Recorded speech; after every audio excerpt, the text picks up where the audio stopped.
Hey guys, welcome to Relatable. Happy Tuesday. Hope everyone is having a wonderful week so far. This episode is brought to you by our very dear friends at Good Ranchers. Good Ranchers offers you better than organic chicken and craft beef. They ship it right to your front door. Had some fillets last night. It's amazing. Check them out, goodranchers.com/Allie.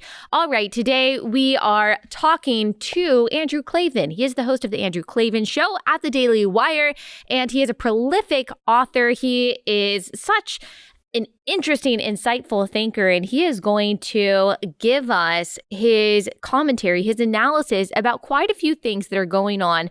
One thing that we are going to talk about is that the Justice Department under Joe Biden just announced that they are going to launch a domestic terrorism department in the Justice Department. And the reason why this is a little concerning is because this is the same Justice Department that basically agreed with this idea that parents who complain at school board meetings are domestic terrorists. And of course, they are doing this in light of January 6th, that the day that we have heard from people like Kamala Harris is the day that will live in infamy right along with Pearl Harbor and 9/11. Wow. We are going to get Andrew Klavan's insight on all of that. And then we're going to talk about several other things that are going on. You're really, really going to enjoy this conversation. So without further ado, here is our friend, Andrew Klavan.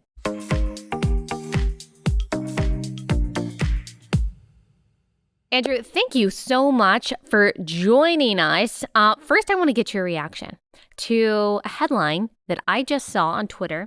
It's an AP headline that says that the Justice Department is creating a unit focused on domestic terrorism. This is seemingly something that they're doing to commemorate the anniversary of January 6th, the worst day in American history, at least since 9/11, if not worse than that day. Tell me your reaction to this, maybe your reaction to also some of the headlines surrounding January 6th this year, and where you think this is headed.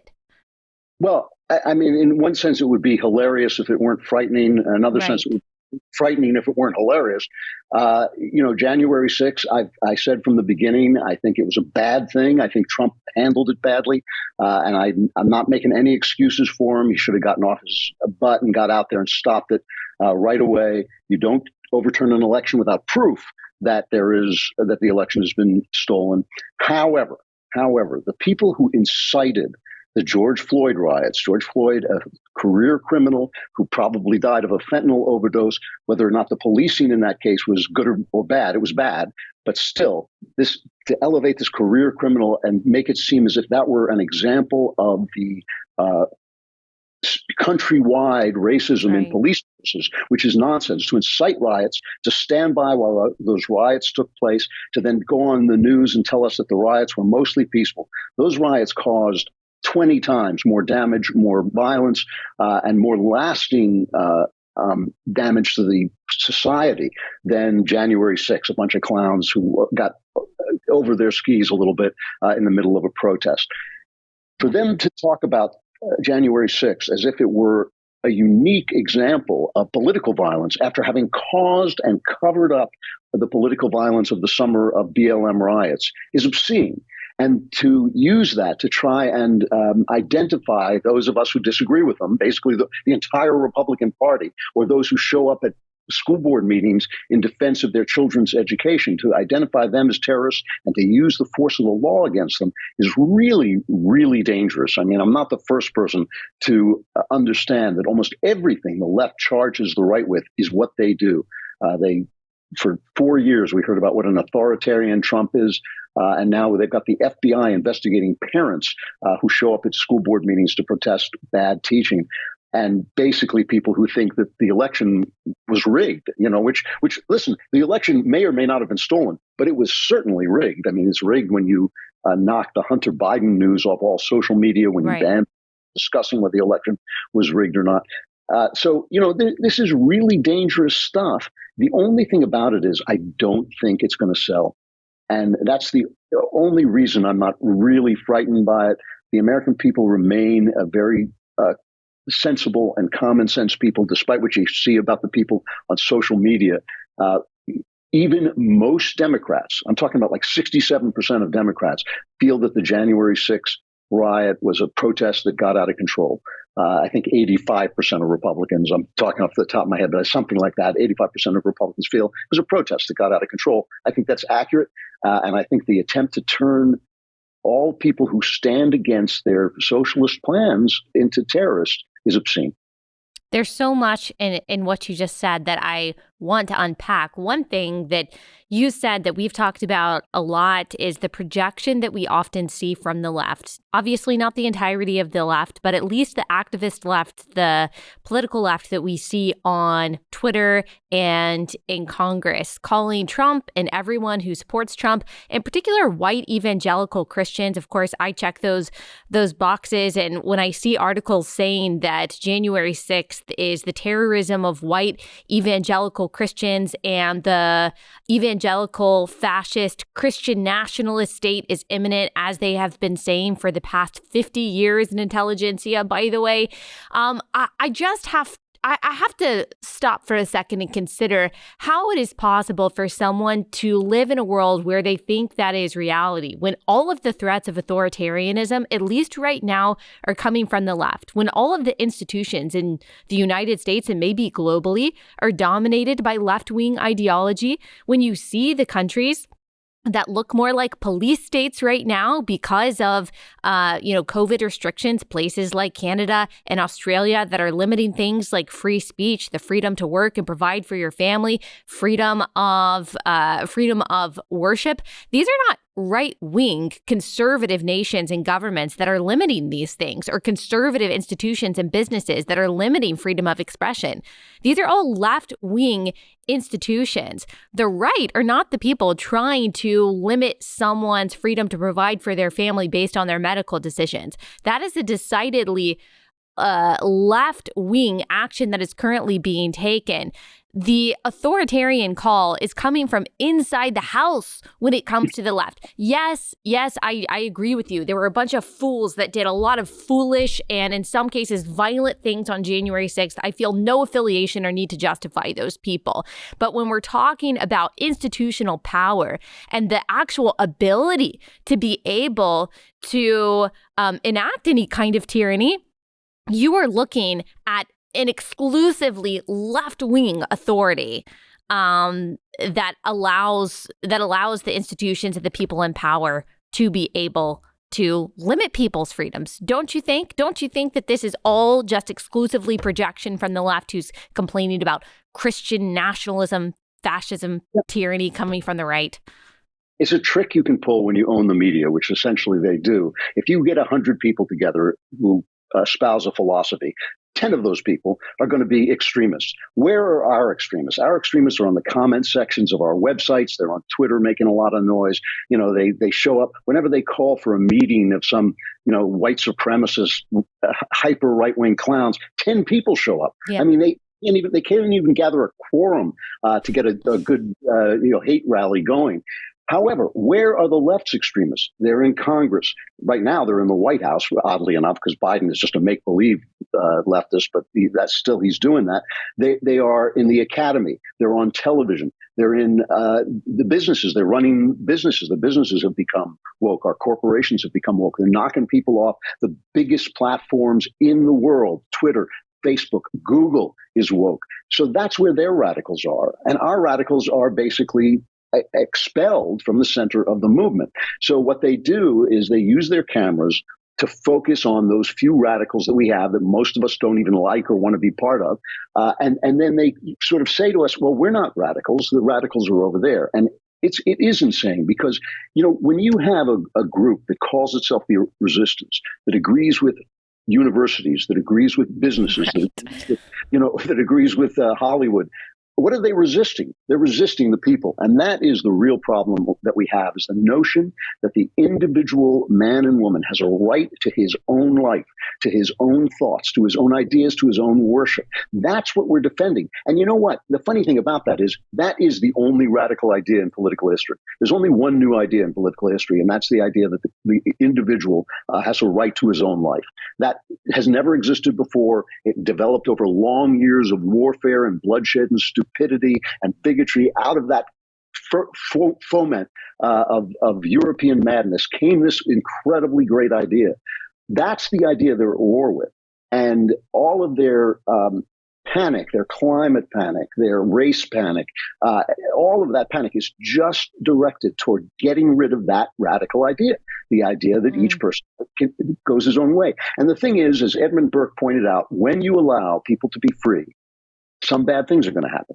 And he said it's worth it to have those bad things happen and keep the freedom than it is to have a perfect state dominated from on high. And that is what they argue against, because you're going to get some clown who goes on YouTube and says ugly things in the name of conservatism. Because you're going to get that, all conservatives should now be tarred with the same brush. Whereas on their side, they will not let you say what you're not supposed to say. And yet, Allie, where is the racism coming from? I mean, I'm like you. I'm a follower of Jesus Christ. There is no room for racism in my philosophy. There is no room for racism in love your neighbor. There's no room for racism in man and woman was created in God's image. That erases all possibility of acceding to racism. But where is the racism? Who talks about whiteness? Who talks about, systemic racism that means we have to segregate black people out of colleges and have them have graduation ceremonies all to themselves? Who talks about that stuff? It's all on the left, all of it. And I think they have befouled themselves and they've befouled the country.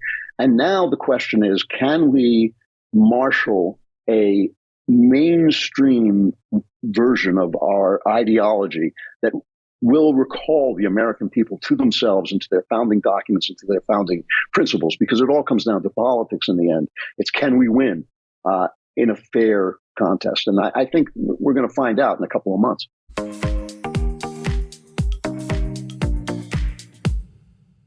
Okay, got to take a quick break to tell you about our first sponsor for the day. This is another new sponsor called Masterworks. So, the Wall Street Journal recently reported that art owned by the ultra-wealthy has likely appreciated in value even more than stock investments. In fact, fun fact, a Picasso painting recently sold for over $100 million, which is a 1,400% increase from its original price at auction. Now, why am I telling you this? Because that is where Masterworks comes in. This is an alternative investment platform that has made investing in multi-million-dollar art easy and affordable for everyday investors. They normally have a wait list to get in, but my audience, the relatable audience, has priority access. So just log on to masterworks.art/Allie. That's masterworks.art/ALLIE to skip the wait list.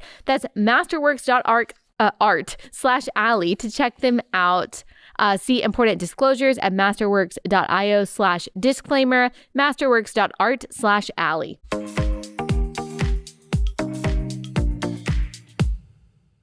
There are a lot of people, and this is what I kind of worry about, because we as in conservatives have been talking about how Democrats are hurting their chances for 2022 with all of the panic that you just described. Most people don't even buy into a lot of the panic. Even a progressive who cares about the climate and who thinks white supremacy is some big threat in the United States, I really don't think they're buying a lot of what the Democrats in power are trying to sell with the whole our democracy is on the brink. And it's because of these conservatives that really have no institutional power. I just don't think most people feel that, which is why, in my opinion, they're trying to push this radical voting legislation to take a lot of power away from the states so that they can ensure that they win elections. A lot of conservatives, though, are saying because they just didn't have faith in the last election, that it doesn't matter, that the midterms don't matter, that what's the point of voting? What's the point of elections when you know things are going to be rigged? You mentioned the difference between rigged and stolen. And I think that's a very important distinction. There was a big Time magazine article basically saying that the election was rigged. And what is meant by that is that they were all of these people organizations who are very influential, who controlled the flow of information to ensure that there was a very low probability of Trump winning. That is an accepted, acknowledged fact. That's not a conspiracy theory. So whether or not a conservative thinks that it was rigged or whether, they think it was stolen, there's a lot of people that don't have trust in the election process. So I guess my question is for you, what would be your message to conservatives who they have the same hope that you do, that we can convince people of the winning message of individualism and go back to, the vision of the founders and all of that stuff. But they mistrust our process in general. And they think that it is hopeless to try to get involved, to try to even win elections. And they just kind of want to sit on their hands, as a lot of people in Georgia did with the Senate elections last year. What's your message to them? Should they have any hope? Should they still try to get involved if they think it's all just going to be rigged from here on out? Absolutely. I'm in Virginia, and we just took back the state because a guy ran a campaign geared toward the state without dissing the Trump people, but also including other people who might be more toward the center. The big question that the right has to ask itself, and it really does have to ask itself this, and it has to ask it in public, and it has to ask it of its loudest, most belligerent members. Do we believe the American experiment still exists? I very strongly do. I very strongly believe that the American systems are strong. They're vital. They can still work. If that's true, then we have to acknowledge certain things about the American system. The American system involves talking to the other side. It involves compromise. It involves argumentation. It involves making arguments. It does not involve charging into the Capitol and shouting at people. It involves bringing proof before courts. It involves obeying the law and changing the law by legal means. That is the American system. That is the system we were given. That is the Constitution. The problem with the left is they keep talking about the Constitution, but every time they lose, they want to change it. So, they want to pack the Supreme Court when they lose the majority. They want to censor free speech when they lose the argument. They just want to, they want to get rid of the Electoral College when they lose an election. But what I'm saying, what I think we should be saying is, no, this system has worked for a long time, longer than any constitutional republic in history. And there's no reason it can't continue if we basically subscribe to what it is. What we can't have a battle where one side is using a machine gun and the other side is, boxing to the Marcus of Queensberry rules. That's why I voted for Trump twice. I thought he was a loudmouth. But I thought, yes, we have to have a bull who goes into the china shop and breaks the piety so we can fight back against these people, because they will do anything to win. The thing that really turned a corner for me was the Me Too movement, and especially as it applied to to Brett Kavanaugh. Brett Kavanaugh was accused by a woman who could not even prove that she had ever met Brett Kavanaugh, that he had done something untoward in his teenage years. Mm-hmm. And all of us have done things that are untoward in our teenage years. It should not basically keep you off the Supreme Court. I'm sorry, it just shouldn't. I think what he was accused of, if they could have proved it, would have been bad, but I still don't think it should have kept him off the Supreme Court. Joe Biden was accused of throwing a woman up against the wall in his adulthood and penetrating her with his fingers.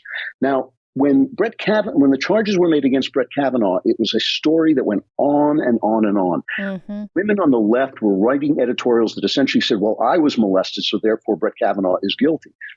I mean, insane stuff, right. But it was in big columns on the New York Times. And it worked on people. That kind of emotional argumentation, especially for women, can make you feel like, well, if I don't oppose this nomination, then I am basically condoning the abuse that happened to another woman. It's crazy.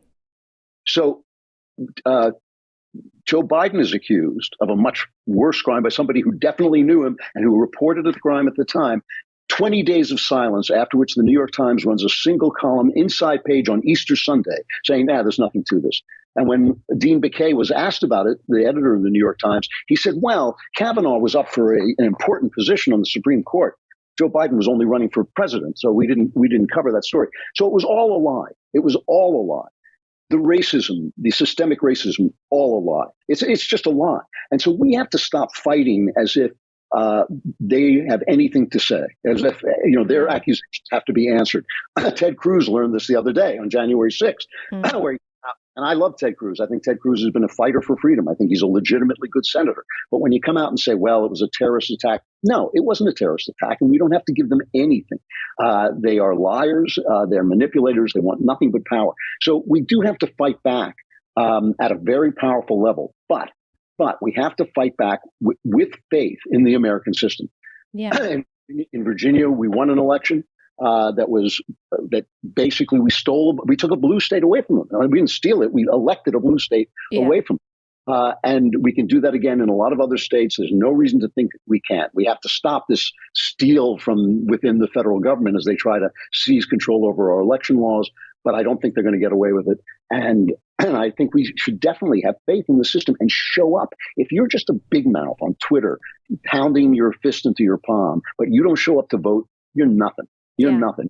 You're not part of the system at all. Yeah. And you know what? Maybe there is a reason for some people in some places to not have faith in their election process. Maybe there are some corrupt places, like you said, the possibility is there, but you are guaranteeing a loss if you don't show up. Maybe you'll show up and you'll still lose. Maybe the system will be rigged, but you're definitely going to lose. We're definitely going to lose if you don't show up. One thing that I've noticed, you talk about not even giving an inch. And man, when you talked about how things changed for you during the Kavanaugh saga, me too. Like, and no pun intended.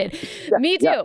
That is exactly when it happened to me that, we're not playing by the same rules. Like this is not a fair game. This is not a fair debate. And maybe it had been like that for a while and I just didn't really recognize it, but it was during the Kavanaugh saga. And I remember actually vividly being on an airplane and trying to constantly refresh my page to watch the testimonies between Ford and Kavanaugh. And when I watched her testimony, it was emotional. It might have been compelling, but when I watched him and I realized what was happening, I don't know what happened inside me. I just said, okay, this is different. This is worse. This is more wicked and more cruel than I thought it was.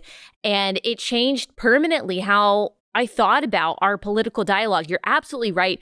We can't give it an inch. And when you talk about language, I really like Ted Cruz too, really respect him.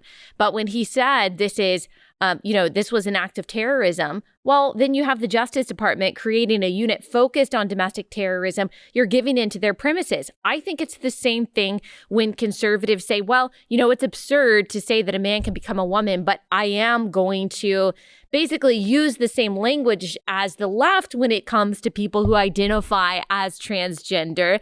It's only ever the right that is giving in to the language games, that is giving in to the rhetorical plays, that is compromising when it comes to that stuff.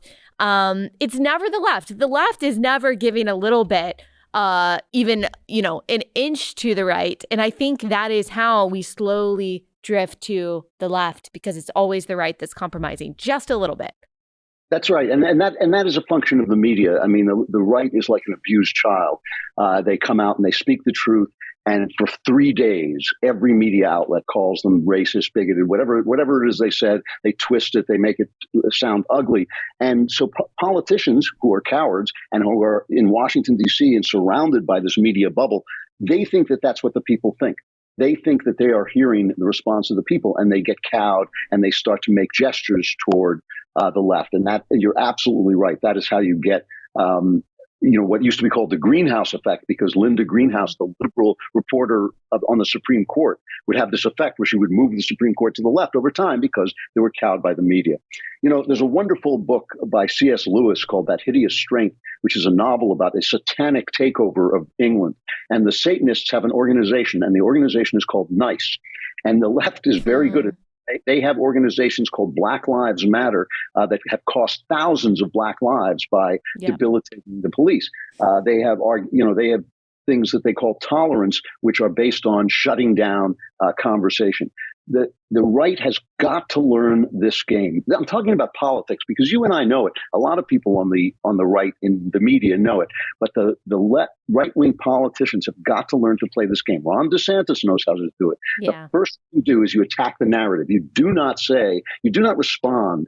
I've heard guys actually ask, do Black Lives Matter? The response to that is Black Lives Matter is a Maoist terrorist organization that has cost more Black lives than anybody else. I don't care what you call it. It's such a stupid question. It's such a violently corrupt question. We have to learn how to deal with that media and how to be bold because the people know. This is the thing. You have to have faith that a majority of the people know they are being gamed. Nobody watches CNN unless he's running for a plane. Nobody watches that network. Even on January 6th, Fox News outbeat the other news outlets in its coverage of January 6th. So people are being gamed. People know they're being fooled. And conservative politicians, I'm speaking specifically about politicians because they're, a cowardly lot by nature. They have got to learn that the media is not the people, and that there is now this new media, namely us, that can get around that big media to get the word out. It can be done, and it will be done if people are bold and speak the truth. Again, Ron DeSantis really does it well, and I think a lot of people should pay attention to him. Trump had the instinct and he had the guts, and it was very impressive, but he never was articulate enough, and he was never civilized enough to make it a kind of mainstream thing. But there are politicians coming up who can. And I think this is particularly true when it comes to COVID. You talked about the right kind of being an abused child. They come out and they say the truth, and then they're called not just bigots, but also conspiracy theorists. I mean, this has been true from the very beginning. It's hard for me to even think of a theory that was put forward by the right, or not even just a theory, but an accusation, especially by people like Rand Paul, who have talked about the origins of this virus, who have talked about some of the corruption going on in state governments and the hospital, when we're talking about the efficacy of the vaccine, all of these things that were said over the past couple of years by conservatives, or at least by heterodox people, who were all castigated for saying it. Some of them were deplatformed. That means their livelihood was at least diminished by saying these things that are now coming out to, if not true, they are viable theories. CNN, one headline that I saw the other day was, oh yeah, like a woman's menstrual cycle could be affected by the shot just a few months ago. I was told that is a wild conspiracy, that biologically, scientifically, that is just impossible when you look at the science of these vaccines. And now they're coming out and saying, well, yeah, that's a possibility, but don't worry about it. So it always shifts. That's what they do with every single narrative, and they'll never apologize. But what I'm seeing is a lot of conservatives, people just in general, self-censoring, not just when it comes to this, but when it comes to other things, because they don't want to be kicked off social media, which I do understand that, but they also don't want to be disliked. They don't want to be called a conspiracy theorist. They don't want to be lumped in with QAnon, especially when everyone on the right is kind of lumped into this domestic terrorist category, people who are concerned about their kids' curriculum, going to school board meetings, domestic terrorists. And so you see people on the right just kind of backing down. They don't want to get arrested. They don't want to get their kids taken away. They don't want to get deplatformed. What's your message to those people who find themselves self-censoring because of real fear of the threat of the government, trying to infringe upon their rights because they've committed wrongthink? My message to those people is a very uncomfortable message. I have to tell you this. This is we're really in a fight for the country, and it's happening. Hopefully will continue to happen mostly peacefully. Mostly we're not shooting at each other, but we are doing things to one another that we should not do, silencing each other, deplatforming, firing people, canceling people, and all this stuff. My message to people is that freedom requires courage, and it requires courage from you. It doesn't require courage from heroes, the other guy, who might be on the front line somewhere. It requires courage from you every single day. And this is a sad thing, because I grew up in America that didn't require so much courage. You were kind of free and people left you alone, but that's gone. I have been fighting for a long time over the culture. I've been telling people that we have to change the culture, and that means changing the movies that we make, and changing the novels people write, and changing the songs we sing, and all this stuff. And it requires all these artists to come out and do things. But the culture is not just the arts. The culture is the way you live now, and the things you say, and the things that your children see you do and see you say and hear you say. And that means that you have to risk things. You have to risk getting thrown off social media. You have to risk getting canceled. Sometimes you even have to risk your job. Now, that doesn't mean you should be stupid. That doesn't mean you should charge into the cannon, stick your head in the cannon's mouth and wait for them to blow it off. It simply means that when your company comes in and tells you that your whiteness is a problem, you need to organize with the other people in your company and come in and say, you know what? No, it's not. My white skin is no more a problem than my friend's black skin. And I want that out of the company. You've got to get that out of the company. It is not acceptable. It is not acceptable to judge people by the color of their skin, no matter what that color is.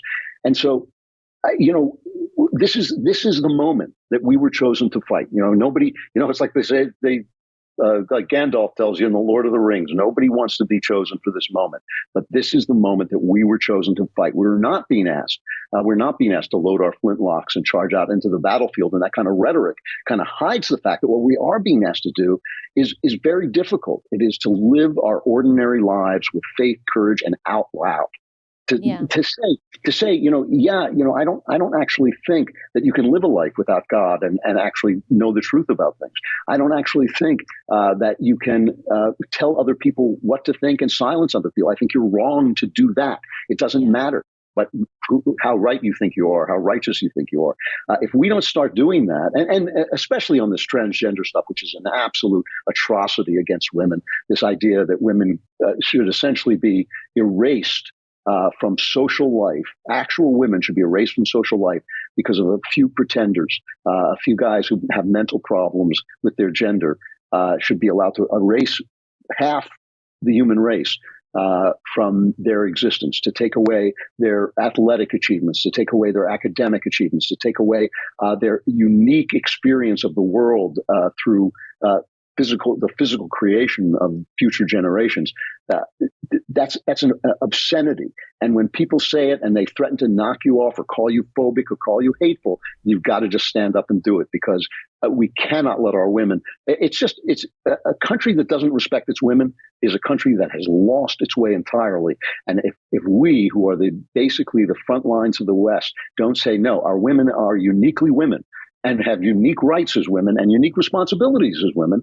If we can't say that and say, listen, if you have a problem with your gender, that's fine. I don't want to hurt you, but I'm not going to accept that a man can put on a dress and then take away a woman's athletic ability, or take away her place in a school, or take away her right to be treated like a lady. It's just an obscenity. And these are the kinds of things that it takes courage to say, but we've got to say them loud and proud and a lot.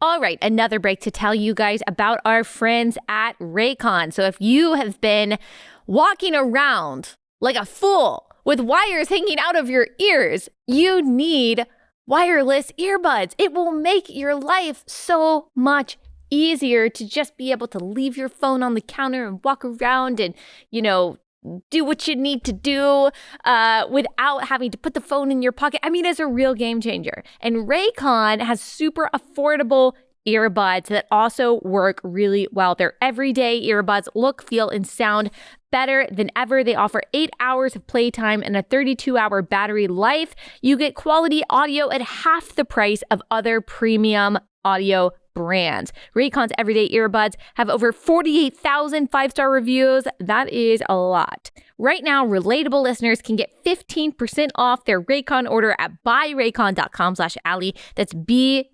raycon.com/Allie to save 15% on Raycons. Buyraycon.com/Allie.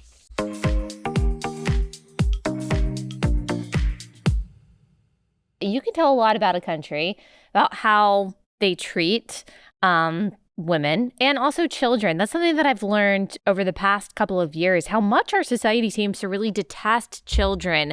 Obviously, go ahead. No, I've noticed that too. I've noticed that for a long time. The saying, for the children, they don't give a rat's patoot about children. And it's, the things that they're doing in our schools, teaching them to hate themselves for the color of their skin, and then having newsmen go on the air and say, no, that's just teaching history.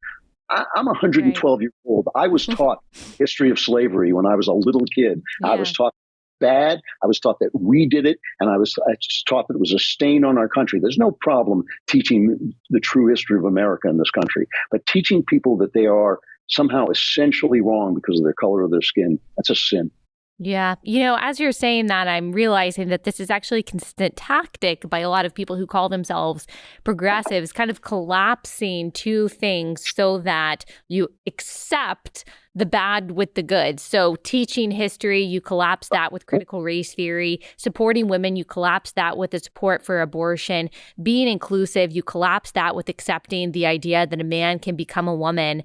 Obviously, we knew that, but just thinking about how they put the bad under the good so that you have to accept the whole thing. It's kind of like what you do with toddlers is you try to hide the vegetables and like the mac and cheese. And so they'll take the whole thing. Well, that's kind of what progressives do for the culture. They hide the bad under these really good, completely innocuous terms like Black Lives Matter. I guess it's just a form of propaganda that has always existed. And we have to be more discerning, but like you said, we have to be able to call it what it is. Maybe it doesn't seem like a big thing to say, hey, a man can't become a woman, or hey, life inside the womb matters, or hey, whatever controversial opinion that it is, but shifting that Overton window back over, saying what people on the left and in the mainstream are saying is forbidden to say, it matters. It matters. That is actually what can change the culture. And I agree with you. The absurdity that we see from people, storming the Capitol and things like that, that's not going to be what changes things. It's just not. I still have faith that words, that ideas, that courage, that clarity can change people's minds and therefore change the culture. I just still have faith in that. Last thing, because you are changing the culture. You've been a culture warrior for a long time. You talked about replacing bad ideas with good ideas by creating good creative content. That's something that you do very well. And you recently wrote another book doing just that. Can you tell us about that book? And then it sounds like you've got another book coming down the pipeline too. Yeah, no, you're very kind to mention it. I wrote this Christmas mystery, When Christmas Comes. And it's still, listen, it has gotten such great responses. I think it's got close to 2,000, and I haven't looked recently, but close to 2,000 5-star reviews on Amazon. That's awesome. And it's even though Christmas is past, it is a very, very good story. And listen, I think, I have loved being a crime writer. I've been a crime writer most of my life. I've written movies, I've written books, but this is a new thing, and the sequel is already in the works. And a third book has just been contracted, so it's the beginning of a series. And I'm really excited about it. I'm really excited. I mean, stuff has been happening in my life that it really has been gratifying. I've got a book about Christianity and poetry coming out in April called The Truth and Beauty. So I've got a lot of stuff going on. I do feel, I got to tell you, Allie, I do feel that I am waging this war a little bit single-handedly. It's not like there's no one else, but it's just that I just feel that a lot of people haven't paid enough attention to the culture to create culture, because great culture is not going to be propaganda. It is not going to be like rah-rah for the Republicans or rah-rah for conservatism. It is simply going to be the story of what human beings are really like. Conservative culture doesn't always look like conservative life. It's sometimes more violent, more sexy, deals more with dysfunction. A conservative life is usually pretty functional and nonviolent and usually kind of faithful in its sexuality. But stories are full of all kinds of crazy stuff, and that's how you learn about human nature. And so I just try to write books that are honest. Yeah. I have great stories that are honest, and that is now become a radical act. You are definitely one of the few people that's creating culture to replace bad culture. But I will tell you something that my dad always says, because sometimes I think, all of us have the tendency to feel like we're alone, or are we doing enough? There are so many things that we want to respond to and do and fix and change. My dad always reminds me that God can use very small things or small efforts to do what he wants to do. We are finite, but he is infinite. So he always reminds me, he just says fishes and loaves. And so God can take take what seems very small and he can do whatever he will with it. And that's the comfort that I have. So even if it seems like you are fighting this battle single-handedly, God maximizes and he multiplies. And I have faith that he will continue to do that with the work that you do. So thank you so much. Where can everyone buy your books? Well, their books are available wherever books are sold. Amazon, I always, I know people have some problems with Amazon, but it's always nice to see the numbers go up on Amazon because that's where most books are sold. So it is available there, available at Barnes & Noble and just about anywhere that books are sold. Great. Well, thank you so much, Andrew, for taking the time to come on. Thank you very much. It's always good to see you, Allie. Thank you.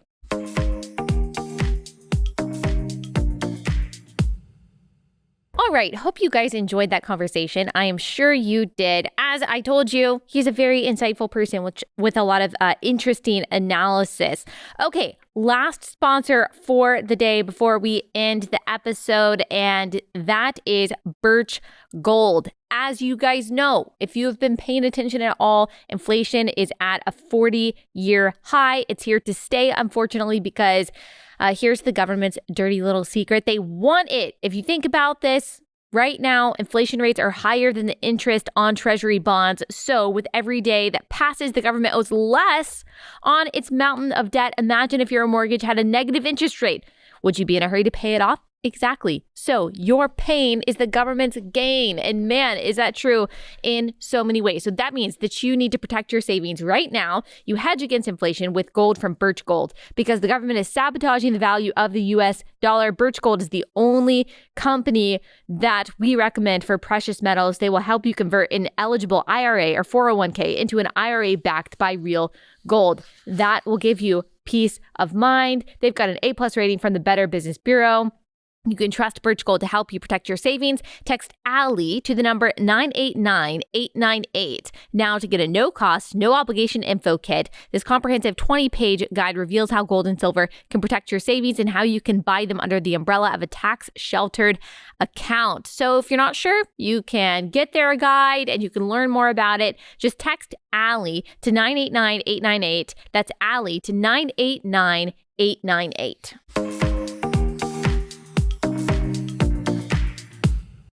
Okay, guys, we will be back here tomorrow, and let me know what you guys are interested in learning more about. If we, again, I'm recording this in the morning. Maybe by the time this comes out, the Supreme Court will have a decision on the OSHA mandate.